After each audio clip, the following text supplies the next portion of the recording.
എനിക്ക് എപ്പോഴും ഇങ്ങനെ കുമ്പിടാൻ പറ്റില്ല. പഴയ ജിംനാസിയ. താൻ എന്താ വേഷം കെട്ടെടുക്ക?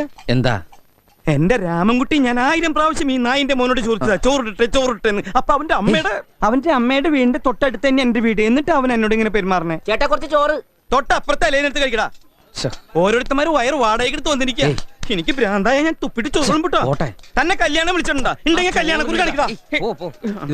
വേണോ ചോദിച്ചാ വേണ്ടാന്ന് പറയാ. ഇവനാര്? ഊണ് മാഷ. ചോറ് എനിക്കിനി ചോറ് വേണ്ട. അതെന്താണ് നിനക്ക് ചോറ് വേണ്ടാത്ത? നീ ഉണ്ണടാ. മര്യാദക്ക് നീ ചോറ് തിന്നിട്ട് കല്യാണക്കുറി കാണിച്ചിട്ട് നിന്നെ ഞാൻ വിടുള്ള വന്നി.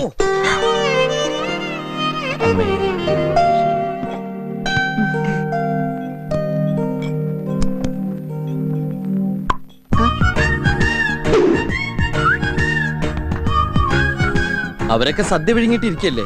അപ്പുറത്തിരുന്ന് കുറെ പേര് പണിയെടുത്ത് കഷ്ടപ്പെടുന്നുണ്ട്. അവർക്കൊക്കെ ചായ കൊടുത്തല്ലോ. ആരോട് വെച്ചിട്ട് കൊടുത്തു? അവരെ പണിയെടുക്കാൻ സമ്മതിക്കില്ലല്ലേ. വെറുതെ ചായ കുടിച്ചോണ്ടെന്നാ ഇയാള് പോയി പണിയെടുക്കൂ.